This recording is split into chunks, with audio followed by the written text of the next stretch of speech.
Welcome to student dictation 5 second बाद शुरू होगा। Ready start. महोदय, आज इस समारोह में सम्मिलित होकर मुझे बड़ी प्रसन्नता हो रही है। जब से मैं आपके नगर में पहुंचा हूं, आपने जिस प्रेम और उत्साह के साथ मेरा स्वागत किया है, उसके लिए मैं आपको धन्यवाद देता हूं। मैं जानता हूं कि यह स्वागत किसी व्यक्ति विशेष के लिए नहीं, बल्कि यह देश के प्रति आपके प्रेम का प्रमाण है। भारतवर्ष जब से स्वतंत्र हुआ है, उसके सामने बड़ी बड़ी कठिनाइयाँ रही हैं, परंतु ईश्वर की दया से हम एक एक कठिनाई को हल करते गए हैं और आज कहा जा सकता है कि अब हमें प्रगति के लिए प्रशस्त मार्ग मिल गया है। यदि हम चाहें और देश के लिए आपस में मिलजुल कर साहस तथा उत्साह के साथ काम करें तो संसार में ऐसी कोई चीज़ नहीं जो इस देश के लिए दुर्लभ हो। इसलिए एक ऐसे दिन का मनाना जिस दिन देश की उन्नति के लिए एक बहुत बड़ा कदम उठाया गया था, स्वाभाविक ही है। अंग्रेज़ों के साथ जिस समय स्वराज्य के लिए समझौता हुआ, उस समय उन्होंने और सब चीज़ों के साथ साथ एक काम और किया जिसका परिणाम कुछ भयंकर हो सकता था।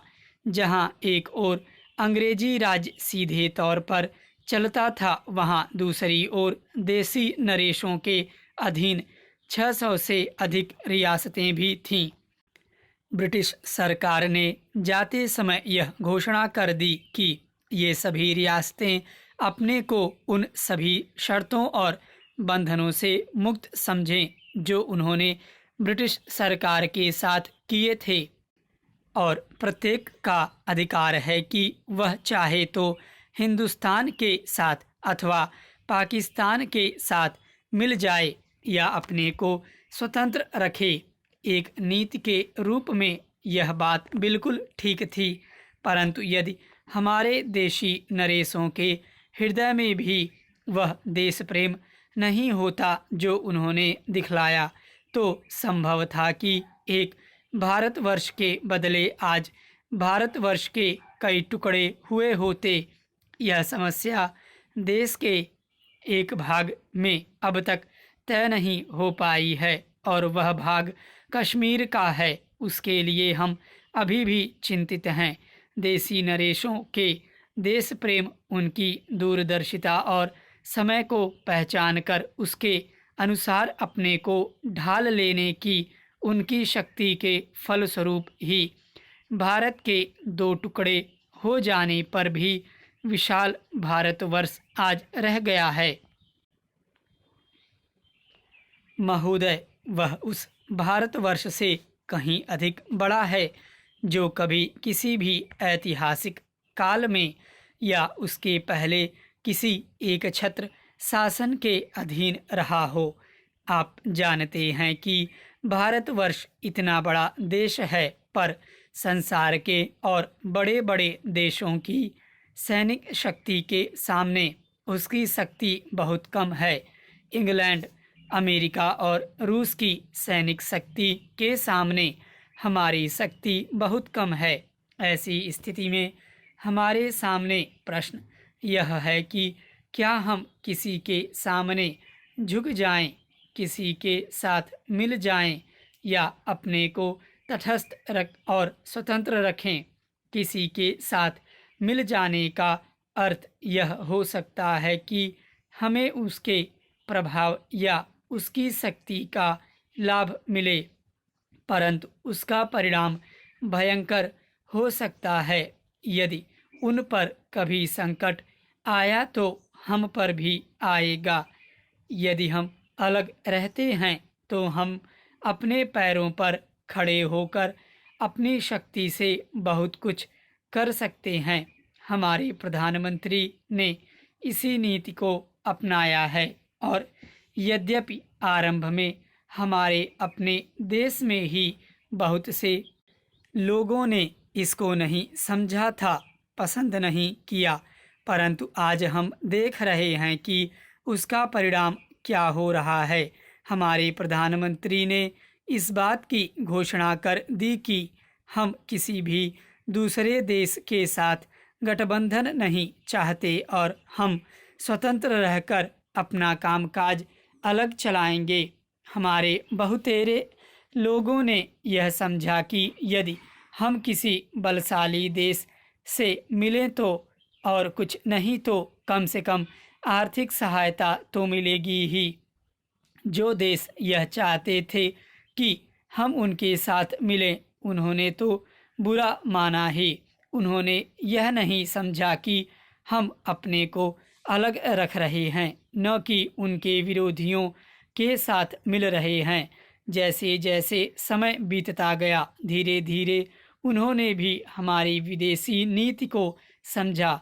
आज संसार के लोग मानने लग गए हैं कि भारतवर्ष अपने दृष्टिकोण पर स्थित है। इतना ही नहीं, बल्कि एक नए देश को जिसे स्वतंत्र हुए अभी 55 वर्ष ही हुए हैं, जो स्थान मिल सकता है उससे कहीं ऊंचा स्थान हमको मिल गया है और हमारा उत्तरदायित्व भी बढ़ गया है। मैं मानता हूँ कि इसी प्रकार यदि हम महात्मा गांधी के दूसरे सिद्धांतों को भी अपनाएं और उसके अनुसार आचरण करें तो इसका संसार पर बहुत प्रभाव पड़ेगा।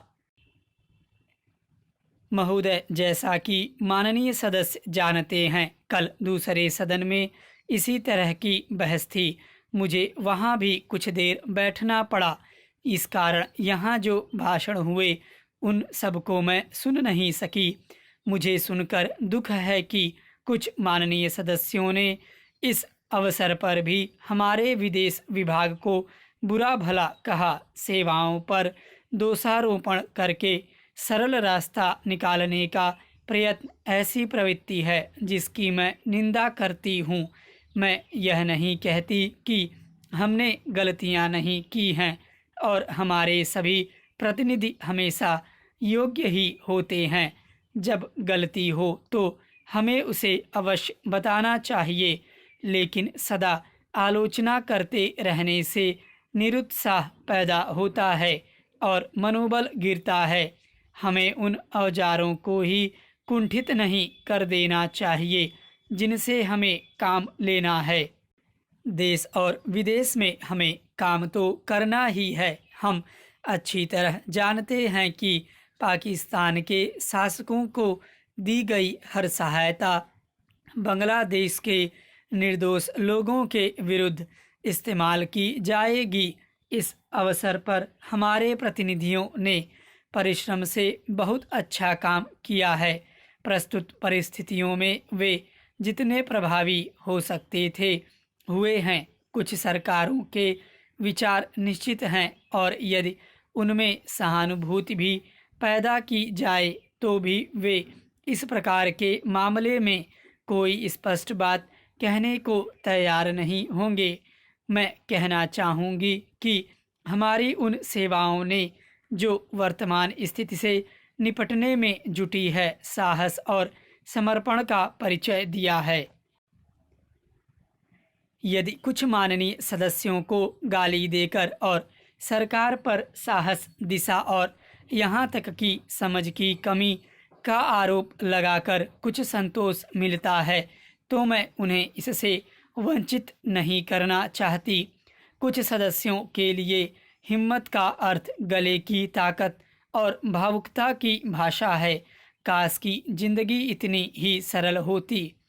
इस सरकार से बहुत से दोष हो सकते हैं, लेकिन उसमें साहस की कमी नहीं है, न ही यह आवश्यकता के अनुसार जोखिम उठाने से डरती है। जैसा मैं बहुत बार कह चुकी हूँ, हम इस स्थिति या किसी भी स्थिति के केवल कानूनी पहलू की चिंता नहीं करते। हम चिंता करते हैं केवल एक ही बात की, और वह है हमारे राष्ट्रीय हित, सुरक्षा और स्वाभाविक रूप से बांग्लादेश के बहादुर लोगों की सुरक्षा। इसी कारण से शांति से काम करने का महत्व है। स्टॉप।